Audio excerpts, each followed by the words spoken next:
Сайн бацгаанаа сонсогчдоо Idea Plus podcast-ийн маань шинэ дугаар эхэлж байна. Өнөөдрийн дугаарт маань нэгэн хүндтэй эрхэм хүрэлцэн ирээд байна. Хадгаламж өсгөөс эхлэн тархины блог номын зохиолч, коуч мөнгөн хүрэлцэн ирээд байна. Манай подкастад тавтай морилно. За баярлалаа. Сайн бацгаана уу. Тэгэхээр таны хувьд бол сүүлийн үед сар гарахны өмнө тархины блог гэдэг шинэ ном чинь худалдаанд гараад ер нь бестселлерүүдийн тоонд ороод явж байгаа. За энэ номынхон товч агуулгын талаар сонсогчдоо товчхон хуваалцахгүй юу? Яагаад ер нь ийм ном бичих болов? Ер нь бүр анхных нь үүсэл нь болохоор яг энэ ном момент төр бичиж гэж ер нь бодож байгаагүй л дээ. Эхлээд хадгаламж өсгөөс эхлэн гэдэг ном гарсан. Тэр хадгаламж өсгөөс эхлэн ном бичигдэж явах үйл явцад нэг хэсэг зүйлийг дутуу орхигдсон. Тэр юу гэхээр одоо хүмүүс байнга асуудаг л да. Яг мөнгө хадгалж хагаад үрчих юм аа. Эсвэл ингээд жоохон цуглуулж хагаад эсвэл би ингээд гой машин авчлаа ч гэдэм үү. Нэг ийм проблем байдаг. Тэгэхээр энэ яг зүгээр юутай тэмцэж чинь тэгэхээр хүн өөрөө өөртөө асуудал толж байгаа юм л та. Тэгэхээр тэр өөрийгөө одоо хянах арга зүй талаар ойлголтууд хадгаламж өсгөөс эхлэн дээр ерөнхийдөө бичигдээгүй буюу тэрэн дээр би яг өөрийнхөө санхүүгийн амьдралыг дэлгээд хуваалцсан. Энэний хажуугаар жишээлбэл тэрхүү санхүүгийн амьдрал хүний зүгээр бодит амьдралтай шууд хамааралтай зүйл байгаа байхгүй. Яг л амьдралын хэм маяг. Одоо бид нар өнөөдөр яг хаагур явсан бэ гэдгийг миний дансны хуулгыг харахад л бүгднгийн мөрдөл гаргаад ирнэ. Тэгэхээр яг тэр амьдрах хэм маягаа яаж удирдах вэ гэдэг ийм асуудал хөндөгдөж байгаа юм л та. За нэгдүгээр нэгд үүсэх шалтгаан бол тэр байсан.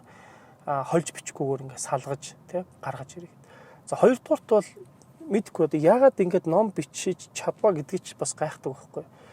Хүмүүс агаал би ч бас айжилсэн л ном бичнэ гэхэлэр ч одоо нэг л өөр сонсогдол бид нар чинь тэгж боддоо шүү дээ. Гэтэл яг үнд бол айгүй энгийн зүйл байгаа юм л та. Энд чинь нөгөө хүн бол хэвлэмэл бүтээл гаргана. Ер нь маш энгийнээр хэлбэл би угаасаа хичээл заадаг лекц уншдаг хүн байсан. Тэрийг заавал олон газар очиод дахин нэр ярмаар байсан байхгүй. Тэгэхээр зүгээр ингээд миний өмнөөс хэвлэмэл байдлаар яригдгээ гэж бодоод надтай номоор ярьчих те. Нэгдүгээр тэр. Хоёрдугаар яг бусдад заахгүйгээр өөрийнхөө амьдралын кейсийг дуртчээ те. За тэгээд энэ номны нэг зүгээр амжилттай болсон гэж хэлэх юм уу та тэр одоо ойлголт нь бол зүгээр л би яг одоо болсон үйл явдлаа буулгаад тэгэл илэрхийлсэн. Тэгсэн яг зөвхөн хүмүүсийн нөгөө бодит амьдрал дээр чинь Монгол дээр хүрсний асуудыг кейсүүд явдурч байгаа ч айгүй адилхан бид нар ижилхэн байгаа юм л да. За тэгээ бичсэн. Тэгээ номоо гаргачаад тэгээд номын төгрөдөр өгөөд энэ номын одоо нэг бестселлерүүд ч байлоо тэрийг жигсаалт их харж яасан байхгүй. Тэнд Монгол ном байхгүй. Дандаа орчуулгын. За Лавл Барак Обама ч юм уу те. Мишель Обамагийн ном ч юм уу те. Эсвэл Элон Маск гэл те. Ингээл ингэдэрл байгаа байхгүй. Яагаад бид нар байдаг юм бэ те. Гэтэ яг үнийг хэлэхэд одоо энэ өнөөдрийн Монголд орчуулагдж орж ирж байгаа номнууд бол өндөө бол биднээс 100 жилээр төрүүлж байгаа улс орны хүмүүсийн бодол санаа, ертөнц байхгүй. Нийгэм. Би тэр юг сүүлд уншиж хахад тэр Walmart-ыг уншиж ирсэн. Сэм Уолтныг. Тэрэн дээр тэр чинь 1970 оны үйл явдал гараад байгаа байхгүй юу? Тэгэхэд яг л манайх их яриад байгаа байхгүй. Одоогийн манайх. Тийм. Тэгэхээр бид нар бас холлоо юм шиг. Тэгэхээр ингээд энд нэг монгол ном бас биччихмээр ч юм байна да гэдэг иймэрхүү зүйл нэмэлт сэтлүүд байсан. Тэгэл бичиж гаргасан. Тийм л үл. Тэгэхээр таны номын тухай сэтгэлдлүүдийг уншиж байхад бол маш энгийн болсон байна. Монголын хөрсөнд илүү ойрхон байна гэдэг сэтгэлдлүүд нэлээд хүрч исэн л доо.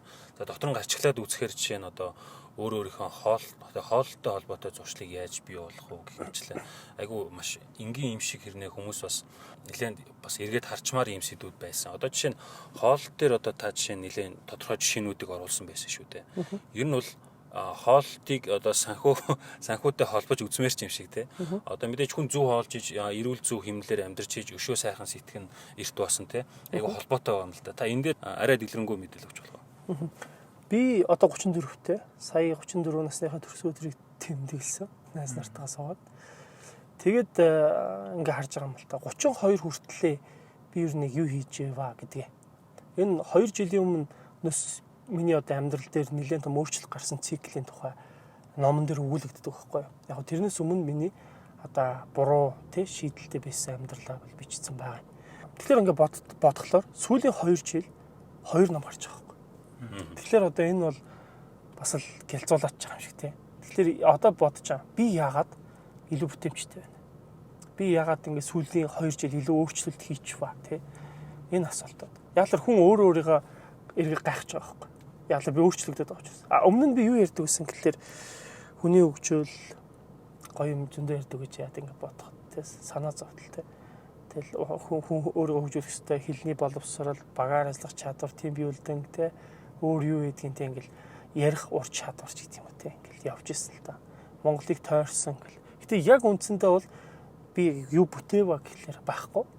Гэтэ нэг юм хөөсрөл ингээд нэг юм бөмбөлөг үсцэн гоё бодолд автцсан. Тэгээ нөгөө гоё дэлхийн супер одоо нөхдүүдийг тэ хараал тэ яг л ийм л болох хэвээр тэ гэл юм яриад яг үндэл тэр асуудалд өөрөө хүрч чадахгүй тэ ийм л байж. Тэгэхээр энэ бол тархины блок гэдэг ном бол яг үндэл бол миний амьдралын хэм маяг миний тархинд байсан блокийг тайлсан учраас л тэрийг илэрхийлж байгаа. Тэр нь маш энгийн буюу амьдралын хэм маяг буюу тэр химийн талаас хамааралтайсан байхгүй. Тэгэхээр энэ шинжлэх ухааны гэж хэлэх юм тийм бол байхгүй.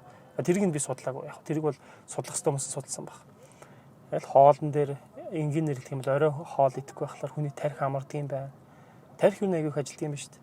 Яадаг гэхэлэр одоо ингээл бид гурав ингээл яриа сууж байхад миний тархи бол гадагшаа чиглээд хоёрт юу ярих уу, тэг ямар юм боллоо гэдэг эргэн санаж ярьж байна. Харин хоол идэхлээр сая би хоол идчихэд ирсэн. Тэгвэл ходоод ажиллаж байгаа байхгүй. Тэгэхээр ходоод ажиллахад тархи ажиллаж байна л гэсэн үг. Ингээд хүн орой хоол идчихлээр буюу яг унтахаас өмнө те за 6-аас хойш ч юм уу те хоол идчихлээр гадаах харилцаагаа бид нар амраахлаар тархи амраач чинь гэж боддгийм байлээ л те. Тэг ингээд унтчаад өглөө босглоор шүнжэнгөө тархи нь ходоод ажиллуулсан. Ингээд далд ажиллагаа хийцэн. Бид нар тэрийг хянж мэдэхгүй л те. Тэгээд босоод ирэхлээр нөгөө нэг ядарсан, нэг юм хиймэрхүүсэн. Тэгтэл өглөө болчиход очин л те. Одоо л юм бүтээх хэрэгтэй шүү те. Гараад хийх ажил зөндөө байна те. Нэг юм итгэхгүй нормалсан байдалтай ч гэдэг юм уу. Эсвэл ууртай стресстэй ч гэдэг юм уу. Тэг гараас юм гардаг ч юм уу. Яг л тэр энэ бол тухайн хүн чинь биологийн амьтан учраас тэрэнд амьдралын хэм маяг алдагдчихж байгаа байхгүй юу. Тэг бид нар болохоор зүгээр булчингаал амраачаад байгаа байхгүй зүгээр л. Тэр яг өндөө тархи ходоод амраагаад байна те. Тархи амраад. Тархи бол ажиллаад байгаа байхгүй шүмдээ. Тэр нь бол хүн нөгөө шийдвэр гаргалтанд тархи шууд нөлөөлдөг. Тэгээ бид нар бол жишээ нь өчтөр гэхэд 2000-аас дээш баг шийдвэр гаргасан байдаг. Тэгээ санаж байгаа нь болохоор одоо нэг 200-ыг баг сандаг гэж судалгаа байсан. Тэгээд харж байхад бол тарих магадгүй амрахын тулд бол маш их цаг хугацаас шаарддаг баг. Тэгэхээр бие организм тэгээд амьдралын зөв хвшлэлтэй байж ижил магадгүй тарих манд амарч эхэлдэг баг л та тийм үү. Тийм. За хоолн дээр бол яг энгийн хоол жишээлбэл орой 6-аас шүнт хоол идэхгүй гот үзээрэй. Тэгээд зүгээр л тестэлчих гэж байгаа. Тийм бол өглөө эрт өсөөсөө сэрнэ. Яг л ходоод амарчдаг учраас тарих айгүй урдан сэрнэ. Тэгээд хөнгөн байна. Хоёрдугаар яадаг вэ гэхэлэр энэ бол цаг бүтээгдэхүүн болголт байхгүй. Дараа нь бол тэг хүнсний нэр төрөл мөрөл дээр ажиллах хэрэгтэй л дээ. Манайх бол ер нь нийгмээрээ тийм маш тийм сайн биш хүн сэргэлдэг болсон юм байна. Тэр нь юу гэхэлэр бид нар гурил зүр нүүрс ус. Одоо тэр нь зүгээр л тархалт. Тэгээ тэрийг шатааж чадахгүй тий. Тэгэл яг тэр бол энергэлт нүүрс ус чинь эрчим өгч байгаа зүйл. Тэгээ уургаа хангалттай авч чаддгүй ч юм уу тий. Ингээ сүүлийн үед зөв өвчин тусч байгаа шалтгаанууд бүгд ингээ хоолны системтэй хамааралтай. Яг үндэ бол Монгол улс чинь бол гурилны орн болцсон л доо. Зүгээр битүү гурил иддэг. Бүх төрлийн хоолнд гурил будаа за сүүл будаа орчихсон тий. Ингээд байна. Төмс гур. Энэ гурч ер нь дүүргэлт буюу хамгийн түрүүнд хүний ходоодонд цадсан гэдэг дохиог авчирч чаддаг хүнсний бүтээгдэхүүн учраас цойвонд нугсгүй дуртай тий. Тэгээ будаатай хуурхам дуртай. Яг л дүүргэлтийн мэдрэмжийн дуртай гэсэн үг. Тэгэхээр нэг тий өсөглөнгөлт арах гэдэг. Гэтэл тэр яг ашигтай шимт хижээл авах тий буцаа тэрийг шатаач чадахгүй л байгаа юм л та. Ингээд одоо зүйл 35-аас дээш насны залуучууд за боли 35 ч тий 20 30-аас дээш насныхан бол тэгэл зүгээр л одоо стандарт биш гэдсэн. Тэгэл нэгтэй тарах одоо тий бараг ингээд зөгч энэ төр бүр тэрэнд ингээд дасч энэ төр тий 107 кг хэмжээтэй байж байгаа тэгээд 86 85 руу орсон 2 сарын дотор байж таарсан л та тэр тэгэл яг нь ер нь шударга хэлгээд турах бол хэцүүлтэй. Гэхдээ ер нь турчаад тогтоох нь бүр хэцүү байхгүй. Тэрнээс биш бол турах нь бол номер 1 асуудал биш. Тэр тогтоох, тэр хэм маяг руу орох гэсэн. Тэгэхээр бид нар буцаад турчаад харгалдаг хүмүүс шүү дээ. Тэгэхээр нөгөө амьдралын хэм маягтай бид нар дийлдэд байгаа байхгүй. Нөгөө хуучныхаа юм хэрэглээл те найз нөхдөд гоо за нөгөөдөл нь хоол идэгээл те. Ер нь турхаач байсан гэсэн уучлаар амар хийддэг байсан. Иддэг байх юм бол тэгэл асуудалтай. Тэр таргалалт бол зүгээр л үзэгдлийн төдийн нэг шинж тэмдэг байна л тий. Тэгэхээр яг манай Idea Plus podcast маань хувь хүний хөгжилтэй холбоотой одоо 5 цогц асуудлыг одоо тий өнцөг болон бүрээс нь ярилцахыг одоо хүрхийг зорддог. За 5 асуудлаа нэрлэх юм бол одоо сэтгэл зүй, эрүүл мэнд, за тэгээд санхүү, гэр бүл гэдэг ингэ явчихж байгаа. За энэ дундаа бид нар бол эрүүл мэндтэй холбоотой асуудлуудыг хөндөж байна. За мөнгөн лектор маань бас санхүүгийн асуудлууд дээр бас нэлээд тодорхой кейсүүдийг гаргаж ирээд тодорхой ярьдаг. Тэр нь ч нэлээд хүнд хүрсэн шүү дээ. Би анх одоо сонсч ирсэн юм. Монгол банкны нэг хадгаламжтай холбоотой үйл явдал дээр яг өөрийнхөө кейсийг яриад тэр бичлэг маш олон хүнд хүрсэн. Тийм бичлэг болж ирсэн.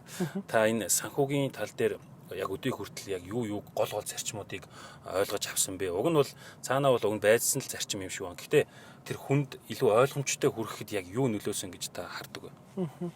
Ер нь хүмүүс бүгдээрээ мөнгө яаж их олох вэ гэдэг дээр амар төвлөрдөг. Энэ бол арга зүй байхгүй. Мөнгө олно гэдэг чинь бол арга байхгүй. Тэгвэл тэр бол маш олон зүйлд хамааралтай. Энийг бүр судалж байгаа өчнөө олон шийдлэх ухаан байна. Тэ маркетингаас эхсүүлэл тэ. Тэгэл судалгаа хийгээл өчнөө юм бол хүний хэрэгцээг олж харна. Эсвэл дэвшилтэд технологичуд юм ингээд явна гэсэн. Тэгээд ингээд бизнес хийх гэхлээр хүмүүс мөнгө яаж олохыг илүү их ашигтай юу гэдэг яриа баг их өрнж байна. Гэтэл мөнгийг чи яаж өөрийнхөө амьдрал руу нэвтрүүлэх юм бэ гэдэг системийн тухай ойлголт байхгүй буюу ходоодгүй гэхдээ амтаа авахгүй. Тэгээд иддэг те. Тэгэнгუთ тэр ходоодондоо яаж одоо хуваарлах вэ гэдэг санхүүгийн буюу мөнгийг хуваарлж чадахгүй байна л та. Хүн болгон бүгдээрээ л бодож байгаа. Тэртээ тэгэл хүн нэг л амьдрах гал одоо нэг хитэн философи. Тэр нь яг үүндээ бол ядуу байх хамгийн том шалтгаан. Би одоо сүүлийн үед аягүй олон хүмүүстэй ингээ уулзаа зөвлөгөө өгдөг. Тэгэхээр ер нь нийтлэг юм хитэн кейс л байдаг. Харагдаж байгаа. Гэтэ энэ бол цаанд өчнөө олон өөр хүмүүс байгаа ах гэж найдаж байна. Нэг нь болохоор хотын төвд амьдардаг, 2 хүүхэдтэй, тэгээд 2 өрөө байртай, тий. Тэгээд нэг дундаа өрийн живтэй, хотын төвд нэг өдөртөө хоолнд орчдөг, тий. Тиймэрхүү. Ерөөдөө нийтлэг төр зөв. Аягүй хүртээ. Тэр бол өөртөө. Ерөөсөө л аягүй хүртээ. Тэгэл тэр ингээл нөгөө цалин бугаал өрөндөө өгөөл яаж игэл хүргээл ингээл нэг ийм амьдралтай. Ерөөсөө хадгаламж байхгүй. Дараагийн гэр бүл нь болохоор гэр оролт байдаг. Тэгтээ амар хэмнэлттэй хоол хүнсэн дээрээ. Тэгтээ бас нэг машинтай. Бас асуудалтай.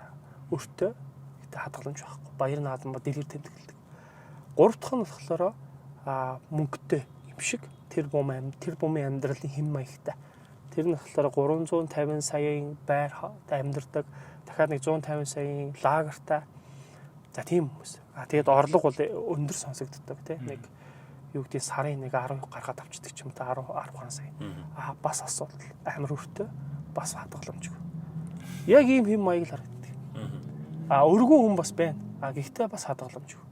Тэгэхээр ингээд ерөнхийдөө ингээд энэ хүмүүсийг ингээд харахад бол бүгдээрээ мөнгөтэй байж чаддаггүй нэг ийм асуудалтай. Мөнгөийг одоо тогтоохгүй гэсэн үг тийм. Тэгэхээр тэр систем байхгүй л гэсэн үг байхгүй юу? Мөнгө байлгах систем тэр хүнд байхгүй тийм. Тэгэхээр тэр ихтгэл дээр 6 дансны харга гэдэг ихтгэл бол эн чинь систем байхгүй. Тэр нэг олон данс мас гэл хүмүүс яриад тийм. Зарим ч яг хуу тэгэл гоё юм, зарим ч яг хуу энэ одоо тийм олон дансаар яадаг юм л гин тийм.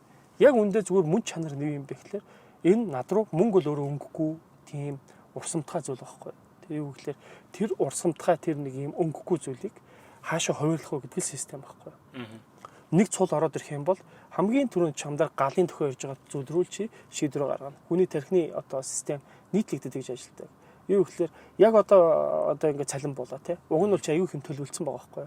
Би байрныхаа төлбөрийг төлнө. Би Univision ингээд бүх юм төлөвлөсөн байсан.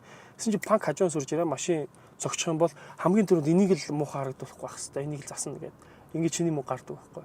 Асуултын хариулт чам систем байхгүй учраас чиний тархинд дохио орчиж байгаа байхгүй.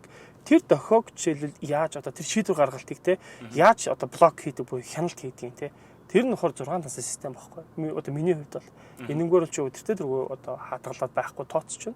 Энэ мөнгө бол чиний одоо гэр бүлийн одоо хоол хүнсний мөнгө те. Ингээл явна гэсэн. Энэ бол ялчгүй байртай холбоотой байрны ипотек төлөх мөнгө гэдэг. Үндсэндээ тийм систем л ирсэн юм аа да. Тий. Тэгээ яг ерөнхийдөө бас харж байна л да. Шууд 6 данс гэхэлэр одоо нэг хадгаламжч байхгүй хүнд бол баг төсөөлөхдөггүй байгаа шүү дээ тий. Тэгээ сая та хэллээ ерөнхийдөө нийгэмд бол одоо тэр ихэнх дийлэнх байгаа үзэгдэл бол дандаа өртөө байдаг. Тэгээ судалгаан дээр ч гэсэн бид нэр харсан тэгээд зээл бол хадгаламж хуримтлалаас бол ялчгүй 2 дахин их байна. Монголын банкнд байгаа зээл хуримтлал тоон дүнгээр харах юм бол судалгаагаар харахад чинь монголчуудын хувьд болохоор үндэсний худалдаа ажилуулгын танхимаас сая судалгаа явуулсан байна. Коронавитой холбоотойгоор ерөнхийдөө хүмүүсийн ажлаа алдаад та одоо өөртөө байгаа мөнгөөрөө хэр удаа амьдарч чадах вэ гэдэг судалгаа явуулсан байна. Тэгэхэд бол 10 хүн тутмын бол 7 нь бол ерөөсөө хоримтлал угаасаа байхгүй учраас 1 сар л амьдрах боломжтой гэж баг хэлсэн байна. Тэгээ энэ судалгаануудыг харж байхад бол монголчууд угаасаа хоримтлуулж чадаагүй сураагүй байгаа юм болов уу? Тэгээ ерөнхийдөө хадгаламж гэдгийг бас бүрэнгээс ойлгоогүй байгаа юм болов уу гэдгийг бол гараад байна л та. Хоримтлол сурахгүй байх системтэй байхгүй нийгэмтэй. Яг л одоо та нар зөвхөн нийгмийнхаа нөхцөл байдлыг харахгүй. Тэгэл сая хүүхдийн мөнгө нэмэгдлээ тий. Тэгэхээр ингээд Монгол хүн болж төрсний төлөө халамж авдаг тий. Бүр гайхалтай тий. Зөв хүн болоод төрч эхлэхээр мөнгө аваад сууж ижин штэ тий. Тэгээд би одоо энийг Монгол хүн болцсондоо л одоо баг тий даалгуулах гэдэг штэ тий. Эсвэл Аз гэдэг яриатай юмд бол зүгээр битүү тий. Одоо арай харцангуй гайг болж байна. Тэгээд санхүүтэй холбоотой асуудал ярихлаар баян нь хүртэл шүү хүмүүсээ. Ламд нь энэ бол одоо аюу өрөвдөлтэй байхгүй. Энэ нөө шинжлэх ухаанч биш. Тэ эн чинь мөнгө явж байгаа байхгүй. Тэгтэл энэ бол эн чинь бизнес эргэлдэл явж байгаа байхгүй. Энд дээр ямар шинжлэх ухаан чадахгүй. Та ямар шийдвэр буруу гаргаад байна те. Таны одоо жишээлбэл санхүүгийн системээр баланс аль нь алдагдчих юм. Ийм юмны зөвлөгөө одоо мэрэгжлийн хүнээс очиж авахын оронд ламтдаг ч юм уу бөөддөг ч юм уу те нэг ийм амьдралын хэм маягтай орцсон. Тэгэл дацсан шалгаруулна гэдэг зүгээр тийм л юм бахан ба шууд дахиж орно. Тэгээд хэлээ халамжийн сэтгэлгээ нь айгүй өндөр байна гэж харагдаж байна л да. Таны яриг сонсоод хахад бас нэг үг санаанд орж байна л доо. Англиар одоо devil is in the detail буюу одоо монголоор яг утгажилж орчуулах юм бол юмд учир сумд гिचэр бий гэж хэлдэг те. Таны яриад байгаа асуудал бол ерөнхийлөх биш одоо яг хоол хүнсэн дээр одоо санхүү дээр гэдэг яг нарийн асуудал руу ороод яг шийдлийг хааж байгаа нь бол надад айгүй өгөөжтэй юм болов уу гэж харагдаж байгаа. Тэгэхээр таны хувьд эдгээр асуудлуудыг юу яг анх олж харсан шалтгаан юу байв одоо жишээ нь яг таны хувьд бол одоо хоёр ном гаргахаас өмнө бас өөрийнхөө асуудлуудыг ингэж шийдсэн гэдэг жишээнүүдээ бас ярьсан байсан шүү дээ. Тэ. Хүн бол нэг юмыг одоо ингээд тэр болохоор тэр хоолтойг хамааралтай гэдэг нэгдүгürt бол дахиад хэлье. Хоол болоод 7 хоногт 3 удаагийн дасгал хөдөлгөөн хийгээд хүн элсэн чихэр буюу сахарын төрлийн юмнаас татгалзаад ингээд тэгээд нэг жохоо мэдээлэл авч ном уншаад өөртөө ажиллах юм бол тарих тэртээ чам тарилтад гаргаад өгч байна. Тэгээд яадаг вөхлөр одоо байгаа би хаана байгаагаа аягуулсаа олж харна гэсэн үг. Суралцах одоо жишээл тэр өөрөө биш үү одоо тий өөр чинь бол ерөөсөл сургалт л та. Өөрнөөс ганц л авах юм байна. Сургалт л. Юу сурсан бэ гэдэг л жоо. Ингээд одоо жишээл миний ойлгосон зүйл бол би зүгээр л одоо хэрэглээр бол мөнгө хийх гээл өөр тавиад байсан юм байна. Тэ. Тэгээ хадгаламж гэдэг зүйлийг заавал өөр дуусчиж үүсдэг гэдээ ойлгоцсон байсан юм байна. 3 дугаар болохоор их орлоготой болж ш тэ хадгална гэд бүр ингээд итгэцэн байсан юм байна. Тэ. Тэгээд ерөөсөө ийм бодож хэл зүгээр итгэл үнэмшил. Тэгээд ингээ өөрөө харах гэж ирмэлзээд ирээдүгөө харах гэж ирмэлзээд алсын хараа мараа гой бодоодсэн чинь яг үннийг хэлэхгүй энэ бүхэн надад бол хотлоо байсан. Ийм байгаагүй. Тэгээд ийм уншижсэн ном шиг маань ерөөсөө байгаагүй. Тэр яг зөв бодит нөхцөл байдал дээр одоо би өөрийнхөө 50%-ийг цаашаа хийдэг юм орлого талаар нь хардаг системийг амьдралдаа хэрэгжүүлсэн. Ямар ч орлого орж ирсэн. Ингээд үлдсэнийг нь хүргэнэ гэдэг байхгүй. Тэр өөртөө угаасаа хүн өөртөө хизээч өргүүд тэгээд нэг юм сайхан цэгээс хизээч эхлэхгүй. Энэ бол угаасаа тэр хүний зовлон байхгүй. Тэгэл нэг асуугаал те. Яавал энэ их өртөө бижиж яаж хадгалдаг утгагүй юм яриад. Үгүй энэ чиний л асуудал шүү дээ. Чи өөрөө тэр үрийг тавьсан. Чи өөрөө энэ шийдвэрийг гаргасан. Тэгээ наад өрнөөсөө гол нь юу сурсан гэдэг л зүйл. Бид нар ингээд айцтай айгүйх автаж айцсан дээр ингээд одоо юу гэдэг нэг юм барьцаалагддаг. Саяхан би нэг тест хийгээд пэйж хуудсан дээр групп дээр оруулсан. Сая 300-ийн цалинтай 800 мянган одоо яаралт нэгдээд байгаа өөр байгаа. 600 мянгаар чи яг амьдралын хэрэглээнд зарцуулдаг. Цалин чинь бас яах вэ? Яг тэрэнд байгаа маш олон одоо бараг 90% бүгд 800 өгнө. Ямар энэ хариулт юун дээр явж байгааг мэдгүй. Энэ хариулт жудаг авсан бол өгч сур. Тэ гэдэг жудаг. Энэ юу гэхэлэр айдас واخгүй цаана. Өгөхгүй л бол навшуулах واخгүй. Тэ. За ингээд энэ бол цаана тэгж хилэгдэхээс ч юм уу тий тэгж ботхоос айдаг. Энэ бидний нэг юм авсан бол өгч сурч гэдэг юм уу те ингээд Монгол хүний зан ч гэдэг юм гой юмтай шүү дээ. Би энийг битгий төлөж ерөөсөө хэлээг байхгүй. Зүгээр л хүн болгон шууд өгнө гэж байгаа. Хоёрдугаар болохоор тэл би хэрэглээгээ хасан таач гэдэг юм уу те. Гурав дахь нь болохоор эхлээд хадгална гэдгийг маш бага хуйлж байгаа байхгүй. Тийм хүмүүс хэлж байгаа. Тэр эхний ээлжинд хүмүүс яагаад одоо хадгаламж өр хоёр зэрэгцээ систем гэдгийг яагаад ойлгохгүй байгаа юм бэ? Тэгээд энэ өрнөөсөө суралцсан. Яагаад энэ 800-ийн өрийг тавилаа гэдэг айгүй чухал байхгүй. Яагаад энэ 800 өр тавигдчихлаа? Дахиад ингээд энэ хүү илүү юу илээ? Энэ хүн зүгээр хүүгийн мөнгө өгöd байгаа мó? Эсвэл би яг үндсэн мөнгөний өгöd байгаа мó? Тэгээ энэ дотор ямар ч асуулт байхгүй гоц. 800 мянга яаралтай өгсдөө гэдэг л өгүүлбэр л байгаа байхгүй юу? Тэгэхэд хүмүүс тэрийг нэгтлэхгүй байгаа байхгүй юу? Энэ 800 мянга ямар нөхцөлтэй мөнгө вэ гэдэг талаар хин ч асуугаагүй. Тэгээд тэгсэн чинь тэрийг жоохон байжгаад болё гэсэн чинь эхлээ хадгалъя гэдэг хүмүүс нь тэнд ингээд харааллын одоо бөмбөгийн сэдэв болж байгаа байхгүй тий. Юу болоод байгаа юм бэ гэж байгаа. Тэг чи ингээд энэ хардаа баг бүр таньдаг гар мөнгө авцсан гар хүртэл хадгална гэнэ арай тэгэл тэг ингээд тэр хүмүүс ингээд хит субъектив хандж байгаа байхгүй бас асуудалт тий. Энэ зөв одоо тест судалгаа хийж байгаа шүү дээ. Тийм л. Тэр эндээс юу санагдаж байна вэ гэхээр хүн тэр тагасаа айдсыг дурдлаа.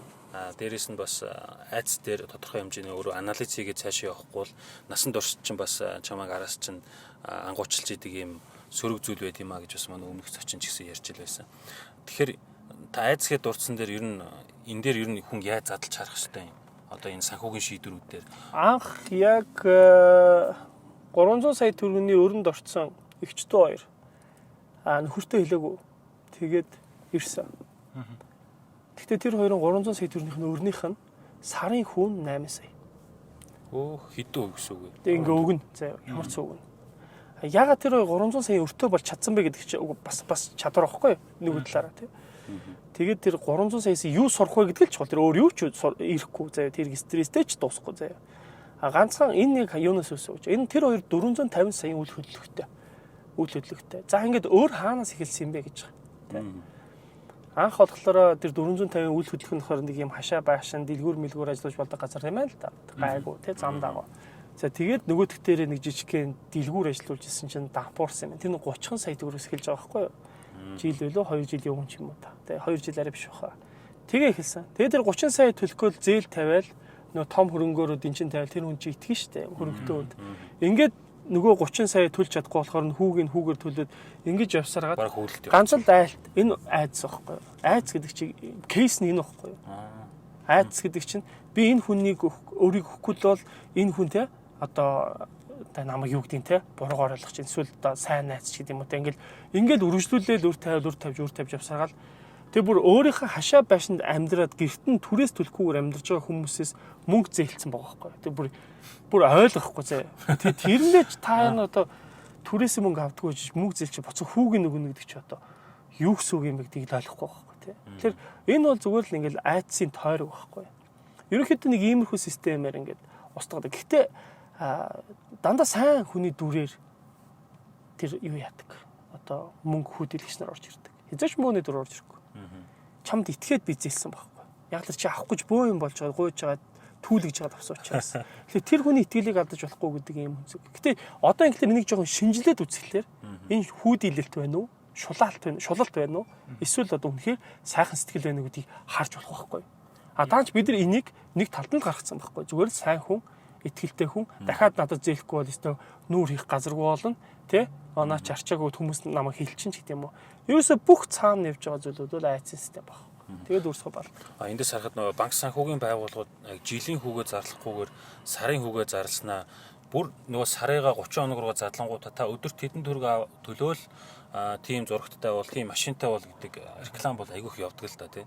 Тэгэхээр энэ дэр хүмүүс яг тэр айгүй нэг цаана одоо 30-40%, 50-60% хүү яригадаад байгааг нь бүр наашин татаж авчираад айгүй бага мөнгө юм шиг харагдуулаад байна л та. Энэ банкны асуудал биш. Манайхан банкыг буруутгах. Эсвэл хэрэглээний сэтгэлгээнд байна уу? Энэ банк чинь тоглолтын зүгээр л нэг үнцэг дээр байж байгаа үйлчлэг үзүүлж байгаа газар байхгүй юу? Тэр их хийж байгаа юм бэхлээр тэр телевизийг оруулаад идсэн газар л хийж байгаа байхгүй юу? Банктаа очиж яриад. Манайх бараа зарах гэсэн юм аа. Гэтэл хүмүүс бэлэн мөнгөгүй байна. Та нар зээл болгоод ингээ зараад банк өөрийнхөө бүтээгдэхүүн болгож ил үйлчлэгээ болгож ил тэднэрт саппорт хийж болохоос биш. Яг үндэ бол тэр банк бол зүгээр л үйлчлэг үзүүлж байгаа газар байхгүй юу? Айгу энгинд тэгэл ойлгочих. Манайхан болохоор банкыг ингээ зөвтгөхөд буруутгах гэдэг байхгүй юу? Тэг банкад дампууруулах гэдэг юм уу? Яг юу хийсэд байгаа. Тэ? Банк эсвэл маш бага хүүтэй байлгах гэдэг юм уу? Тэд нар чинь тийм боломж байхгүй шүү дээ. Яалтаа тэд нар чинь бизнес хийж байгаа хүмүүс шүү дээ. Зүгээр банк гэдэг нэртэй л хос бизнес хийж байгаа шүү дээ. Тэгээд эн чинь бас одоо чи за өнөөдөр зүгээр би банкыг өмөрөөд байгаа биш. Бид нар байгаа боломжийг ашиглаж сурмаар байгаа байхгүй юу? байгаа нөхцөл дээр байгаа машинаа унаад байгаа энэ тоног төхөөрөмжөө яг байгаагаар нь боломжоор нь ашиглах хэрэгтэй байтал хараагаал суугаад байгаа байхгүй машина. Тэ энэ чинь машин шүү дээ, тэ. Илүү сайжрах хэрэгтэй. Тэгээ энэ одоо ингээд ерөөсө хоогийн тэ ингээд өөрөө явчихдгүй ч гэх юм уу тэ. Дандаа их хэддгийн ч гэх юм уу. Чи наадхаа одоо хамгийн зөв системтэйгээр ашиглаа сурчвал тэгэл болоо. Тий энийг л сайн ашиглаж. Бусдаар бол одоо үнэхээр онцгүй бол бүр бойл зээлхэж болчих тэ. Ипотекийн зээл бол яг Монголд байгаа өнөөдрийн хамгийн гайгүй зээл байхгүй. Яг энийг банк дийлдэг учраас улсад өгсөн байхгүй.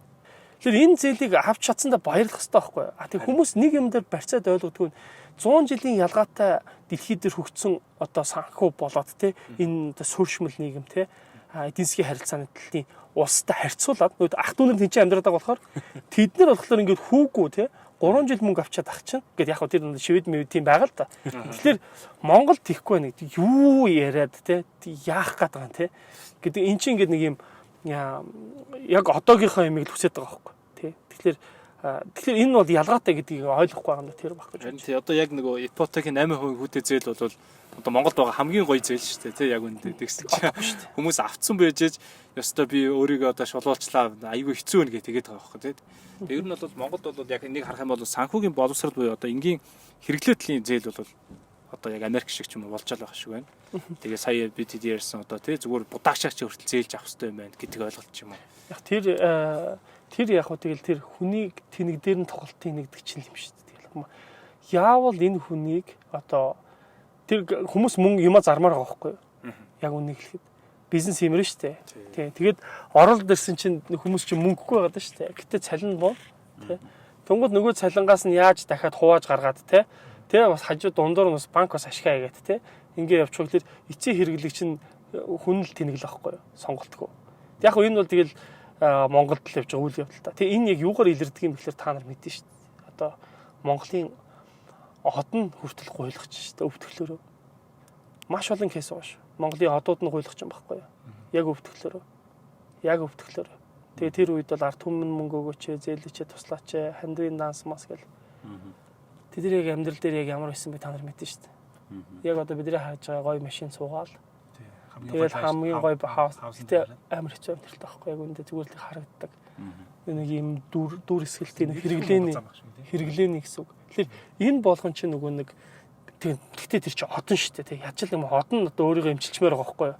Тэгэхээр энэ нь болохоор ерөнхийдөө юу гэсэн үг гэхээр тэр од гэдэг юм уу тэр хэн нэгний тухай биш байхгүй юу. Тэ өөрсдөө одоо бид нар муулна гэхээс илүү энэ бол ингээд нийгмийн дүр зураг л юм байна гэж л харчмаар байгаа байхгүй. Тэгэхээр бид бол хадгалахгүй, хуримтлуулахгүй системээрээ өөрсдийгөө л устгах аюултайгаар яваад байгаа юм байна. Уусаач устж байгаа зөндөө юм байна дөө. Одоо яг тэр гимтэл дээр ч тийм үү эсвэл одоо энэ хорт авдартай асуудал дээр ч юм уу гэл очиход бол тэнд уйлал хайлал тэгээ сууж байгаа. Тэгэл мөнгө учраас дуусаа. Тэгэл эсвэл гадаадын аль нэг үнгүүд имших газрыг хайгаа солонгос парадаал тэгээд ингэ явж байгаа зөндөө юм байна. Тэгэхээр хадгалан нэхэр яг төлөвлөгөө тэгээд зорилт хоёр суур нөхцөлнө гэж харж байгаа. Зорилтуудаа одоо яг өөртөө тохирсон зорилтоо тавих тал дээр юунд анхаарах хэрэгтэй юм бэ? Таны хувьд хүмүүстэй спич яриаг явж байхад одоо хамгийн нийтлэг кейсүүд юу байв? Одоо зорилгоо тодорхойлж чадаагүй юм бол хадгалж чадахгүй хадгаламжаа идчихэд байх жишээний байгаа. Зорилго чи хадгаламжийг идэж штт. Зорилго ч л хадгаламжийг идэж штт. Мэдхүү. Ямар утгаараа? Тэг машин авъя гэдэг чинь зорилго шүү. Тэгэл хадгаламжинд дуусах шүү. Хадгаламж гэдэг чинь тийм биш шүү. Хадгаламжийн амьдралын хэм маяг байхгүй. Хэм маяг. Одоо зан суртахуун тий. Тэр чинь зорилго байхгүй. Одоо тэр зан амьдралын заншаал тий. Зан суртахуун гэдэг Монгол амьдрах арга гэл тий. Тэр чинь зорилгогүй байхгүй. Тэр чинь ингээд тэгж амьдрах нэг тэдэрт их зүв байгаа байхгүй. Тий. Яг тэр шиг санхүүгийн хадгаламжийн амьдрал чинь амьдралын хэм байхгүй. Яг би нэг зүгээр ойлгосон байхгүй. Би мэдээгүй. Тэгсэн чи одоо жишээл би ингээ мөнгө ингээ цаашаа хийгээл 50% л хийгээдсэн л та. Анхандаа. Одоо болохоор 50%, 40% хийх хадгаламжинд те. Орлогынхоо. За ингээд яваад исэн чинь анхандаа нэр яг хиттэй болох юм бол яг тэгэд яах вүлээ те. Эсвэл ингээд цуглангууд бүх өрөө панк хидэл дарах юм уу те. Зөндөл юм бодож байгаа. Эсвэл байр томруулах юм уу те. Гой утас авах юм уу ч юм уу те. Ботоод авахгүй. Тэгсэн ингээд одоо жишээл ингээл яг 2 дахь жил дээр ингээл ирлээ. Тэгэхэд бол надад нэг зүйлийг ойлгосон. Би өөрийнхөө амьдрал дээрээс хэрэглээгээ одоо юу чухал бишийг маш сайн ялгаж сурсан байгаа байхгүй. Тэгээ энэ бол зүгээр л миний амьдрал дээр ороод ирсэн зүйл байхгүй. Хоёрдугаарт би аягуулсаа систем бүрдүүлж хэлсэн байхгүй. Жишээлбэл за би зүгээр хамгийн сүүлд нэг босон үйл явдлаа хэлэхэд хүмүүс тэгээд идэх юм. Бусдад тусалсан зүйлээ нэг битгий сурчлаатай энэ төр гэдэг. Сурчлах хэрэгтэй байхгүй. Яагаад тэгэхээр бусад хүмүүс энэ тусалж байгаа юм байна гэд сэтэл авах хэрэгтэй байхгүй. Нууж байгаа тусламжийг хинч мэдэхгүй байхгүй.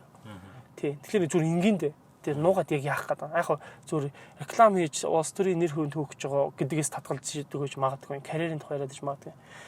Би сая сүүлд бол 500 мянган төгрөгөөр ид шидийн оронд хөрөнгө оруулалт хийгээд тэр хүнсний богц аянд нь оролцож байгаа юм л та. Өмнө нь болохоор ингээд сард 300 гэдэг. Энэ чинь 2% систем байхгүй миний орлогын. 2% зүгээр хийж байгаа цуглуулаа мөнгө болонгууд нийгмийн орон зайд тусалчдаг байхгүй. Энэ чинь миний мөнгө биш гэж үздэг. За тэгэхээр энэ ингээ боддоо би 500 мянган төгрөг сая сүүлд өгсөн гэхэл нийлээд нэг 2 сая орчим төгрөг өгсөн байгаа. Нэг 4 сарын хугацаанд ч юм уу 5 сарын хугацаанд. Ээжтэй би маа гэдэг гартаа нүгж байгааг байхгүй тийм хэмжээний мөнгө. Тэгэхээр энэ нь бол одоо жишээлбэл би суралцаад байгаа байхгүй. Ингээд айн чин багаар цуглараад ингээд өгд юм. Гэхдээ багаар цугларч өгч байна гэсэн үг. Ээжтэй болохоор би бас л одоо өөрөөр өгч байгаа шүү дээ. Өөр хэрэглээний систем гэж гэдэг. Тэгэхээр энэ болгон чинь ингээд систем л явж байгаа байхгүй. Бид нар тэгэхээр одоо энийг дандаа тусдан тавьдаг шүү дээ. Хүн гинт их мөнгөтэй болох юм бол гинт сайхан сэтгэл гаргаж туслах хэрэгтэй юм шиг. Тэгээд тэр нь дахиж хизээж байхгүй юм шиг. Эсвэл ээжигээ хайрлж дуусны дараагаар нийгэм хайрлна гэдэг нэг юм заваа юмтай болчтой. Ингээд нэг хамаатны бодлоор гэр бүлийн те амин байчсэн те. Нутгаа сайхан болгочоод. Тэгээд ингээд нэг юм сонь юм ярьдаг байхгүй. Тэгэхээр энд ерөөсөө бид нар систем байхгүй байна гэдэг. Тэгэхээр одоо би жишээлбэл ингээд санхүүгийнхаа амьдралаас тэр хадгалах явцдаа тэр нэг үлдчихэж байгаа бага мөнгөний системийг хуваарлаж сурах нь нэгдүгürt бол харин хэлээд байгаа тэр хэрэглээгээ ялгаж сурч байна. Хоёрдугаар би одоо жишээлбэл амьдралд ингээ мөнгийг яаж системтэйгээр бусдад хүртэл хуваалцах те боломж байдаг юм гэдгийг ойлгож байна те. Гуравдугаарт ер нь өөрийнхөө одоо минимал арай жоохон тийм чухал зүйл хөрөнгө оруулалт хийждэг. Тийм л болоод эхэлт юм да. Тэгээд нэг яг шунал мал арай гайг болно доо. Яг шударх хэлгээд. Тэгтээ тэрийг бол мэдэхгүй. Яг хүн ингэ төлөвлөө тийм болчдөг гэж мэдэхгүй. Зүгээр л яваад ахлаар нэг тийм анзаарчихсан шүү дээ. Тэгээ таны хувьд эдгээр шийдвэрүүдийг гаргаад одоо ийм системтэй болоход чинь таны өдөр тутамдаа ямар дадалтай, ямар хөвшилтэй вэ гэдгийг нэг анхаарал татж байна лээ. Та одоо жишээ нь таны нэг өдөр ер нь ямар хэмнэлээр өнгөрч байна, хэдэн цагт босч байна. Ер нь гол ажлуудаа одоо чухал дараалалаар нь ирэмблэхтэй одоо юунд анхаарч байна. Нэг олон юмдыг төвлөрөх хэрэггүй дээ. Агуу юм бодож бодоод. Тэгэл орой угсаа нэг хүн тоол итгэхгүй л өглөө 5:30 гэдэг сэрчдэг. Тэр чинь амар хингийн. Тэгээс ирэл нэг бид нар би онлайн подкаст оруулж байгаа. Гадаадаас хүмүүс үздэг учраас тэр 5:30-д өглөө 6-д подкаст биш видео хичээл орохлоор би дуртай байдаг. Гадаадаас онлайн сургалт сурж байгаа хүмүүс. Тэгээд өнөөдөр болт гисэн. Тэг өнөөдөр тэгээд фитнес дээр хийж фитнес хийсэн. Тэгээд гараад номын дэлгүүрийн тооцоо хийсэн. Дахиад ч өөр юу лээ тий урд би нэг жолооныхаа үнэлгийг хөцөлдөх гэж яваад дээр номон дээр бичсэн байсан тэр архиуж явж байгаа өмнөхөө хураалгасан тухай байдаг байхгүй номон дээр. Тэрийг тэсэл ярьсан ба шүү дээ. Тий тэрийг одоо ингээ авах цагт болчиход авч байгаа байхгүй. Тэрнийг хөцөлсөн юм байна. За тэгэл сая өчигдөр нэг гэрээ хийгдсэн. Тэр гэрээгээ яагаад одоо хоолоо идчихэл.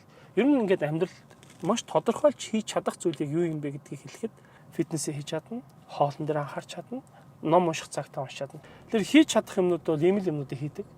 Тэгээд яг хөө зөв гэрээ хийгээд ажлын төлбөр нь орж ирж байгаа ажлууд бол харьцангуй яг цагтаа хийгдэх магадлал өндөр байдаг. Жишээлбэл хувийн зөвлөгөө авч байгаа хүмүүс бол төлбөрийнхаа 50% шилжүүлж ихлээр тэрийг нь би бүгэлчдэг байхгүй.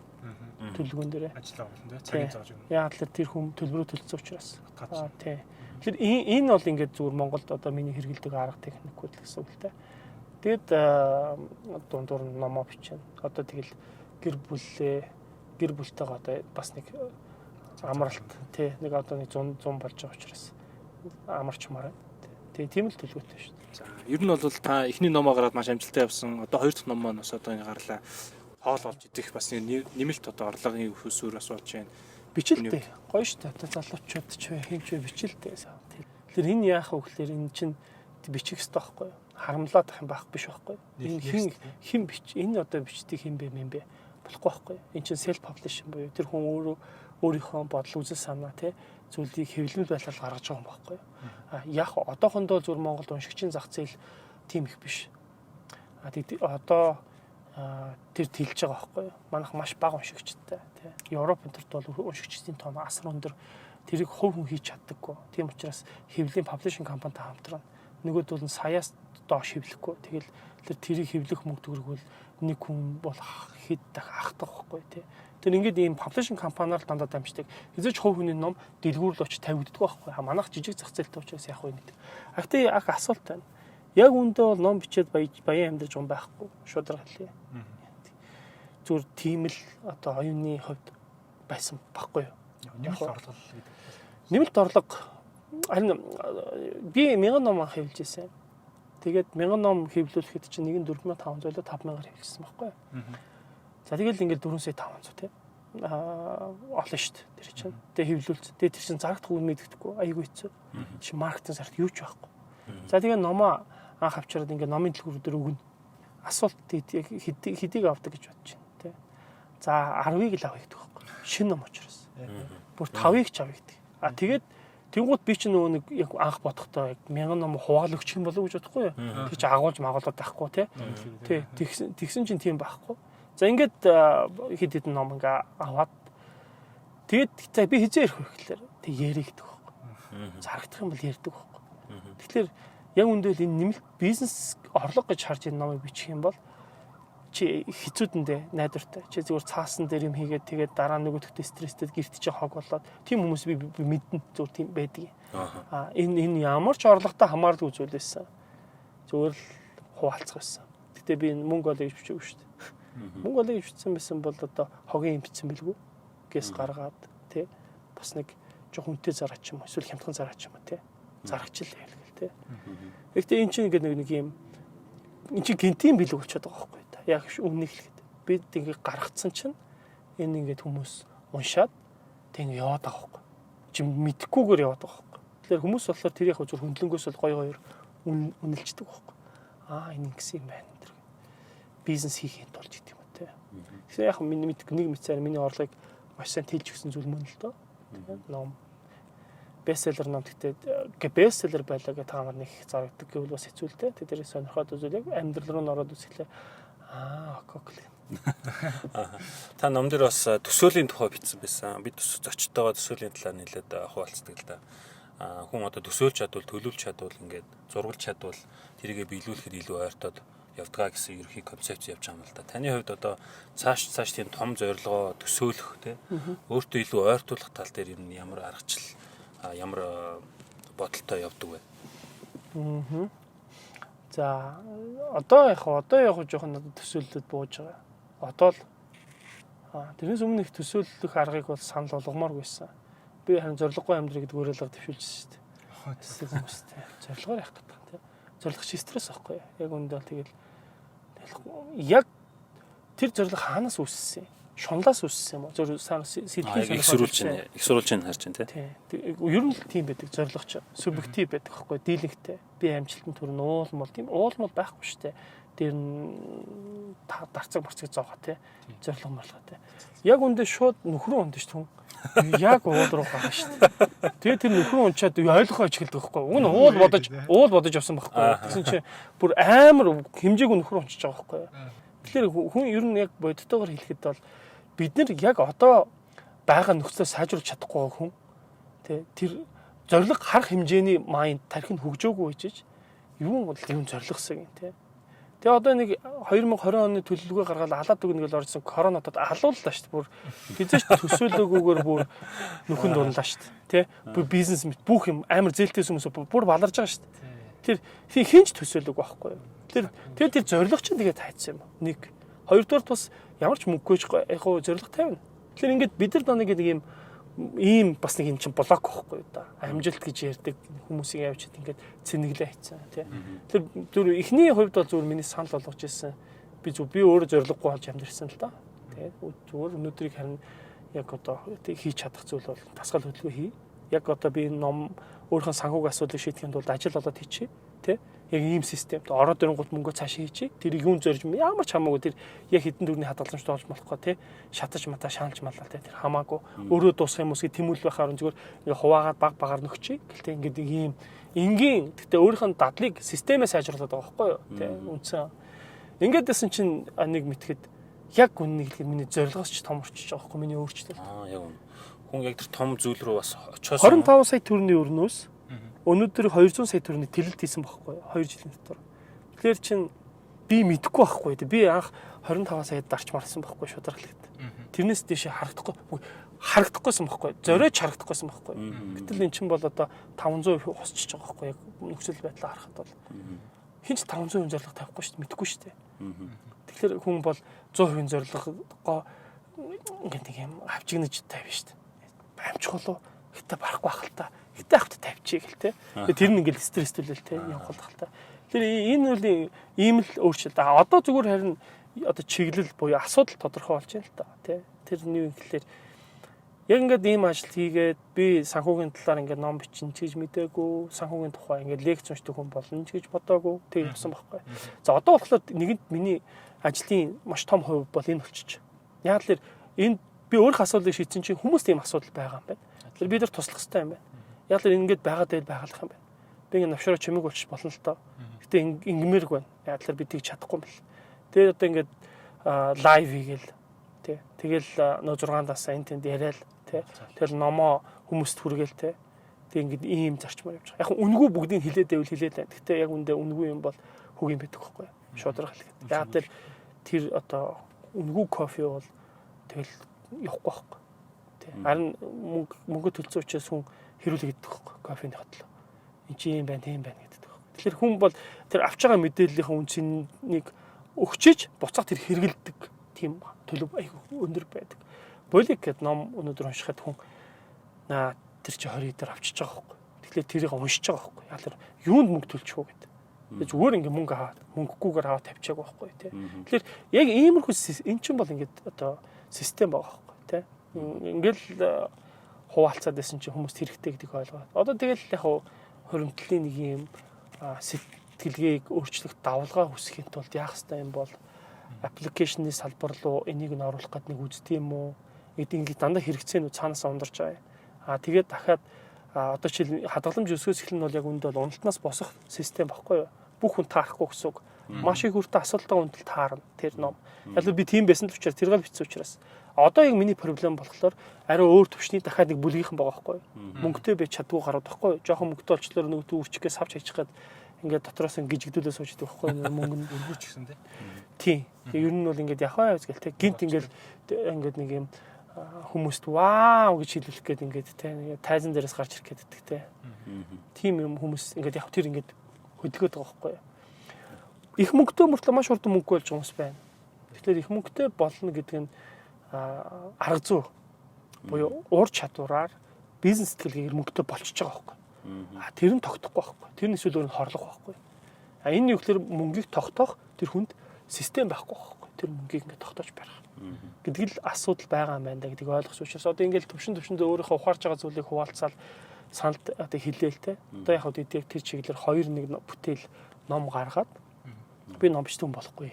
Ном бичнэ гэдэг чинь зүгээр л тохиолдсон. Тэгээд одоо харин одоо видео контент хийж байна. Одоо подкаст хийж байна. Тэгээд лайв хийж байна. Боловсролын салбарт жоохон ч гэсэн дараагийн одоо хичээлэл дэвшилтэд одоо хичээлийн програм боловсруулах юмсан гэж зүгээр сонирхдаг. Чадах нь үгүй гэдгийг мэдэхгүй шүү дээ. Тэгэл явж байгаа юм. Таны ярианаас ингэж ойлголоо л доо. Ер нь бол хүн анханасаа ингээд ер нь мэдэрч үзээгүй зүйлээрээ амар том зорилт тавиад явах нь бол жоохон хийсвэр юм байна. Харин өдөр тутмынхаа тэр өөрөөс шалтгаалж хийж чадах зүйлээ зөв дадал болгож суулгаад явж итэл хараа янда энэ бүх зүйл чинь одоо ямар зорилго тавих уу, юу руу хүрэх вэ гэдэг нь бол хараа янда гараад ирдэг юм зүйл юм байна гэдэг өнцгөөс нь харж байна. Та бас ном дээрээ бичсэн байсан шүү дээ. Энэ өдрийг бүтээ гэж те. Та ер нь өнөөдрийг ер нь өдрүүдийг ер нь яаж бүтээж ийн хүмүүст бүтээхэд нь яаж тусалж байна? Тэ өдрийг бүтээх чинь тэгэл тэр хоолол бүтэх шүү дээ, өөрөө бүтэхгүй шүү дээ. Сайхан юу идэх вэ гэж бодвол болно шүү дээ. Ер нь хоол бодохлоор бясалгах шүү дээ. Ямар ч стресс болдог байхгүй. За гурил идэхгүй гэж ингээд бодхолоор зөвхөн одоо гурилгүй юм хагаал ингээд нэг юм галзуун шиг байгаа боловч нөгөө талдаа бол тэр ингээд өчнөө олон элдвийн хэрүүл урал бүх юм ус төр стресс салцсан байж байгаа байхгүй. Яг л тэр чинь гурилгүй юм хайж авсан байхгүй юу. Тэр чинь тархин амардаг байхгүй. Би бол тэгсэн. Би өөрөө л тэгсэнийг мэдсэн учраас ань чинь бясалгал юм гэж ойлгосон байхгүй. Гэтэ энэ одоо жишээл нэг талын үүсгэл биш л дээ. Тэр юу гэхээр зориггүй байх хэрэгтэй гэдгийг энэ арга байхгүй юу? Тэгэхээр би нэг зүйлийг ойлгочих хүмүүс маань зоригтой байх чинь нэг арга байхгүй юу? Бүх зүйл биш байхгүй юу? Тэгэхээр зориггүй ч байгаад үүсэх хэрэгтэй байхгүй юу? Тэгэхээр зориггүй байх гэдэг нь хийд ими зүгээр суuna гэсэн үг биш л байна шүү дээ. Тэр чинь одоо бодит байгаа өнөөдрийнхөө жижиг юм дээр төвлөр тий том зүйл харах гэж ирмэлзэж зовхон орон тий жижиг зүйл дээр төвлөрөөд тий өнөөдрийнхөө байгаа асуудлыг хамгийн бестээр шийдэхин төлөө яв гэдэг л зүйл байхгүй. За баярлалаа. Тэгэхээр мөнгөн коучтэй баярлалаа. Номуудынхаа талаар болоод яг өөрийн үзэж туусан амьдрал бодит туршлагуудтай холбож маш ойлгомжтой мэдээллийг өгсөн гэж бодож байна. Танд цагаа гаргасан танд маш баярлалаа. За баярлалаа.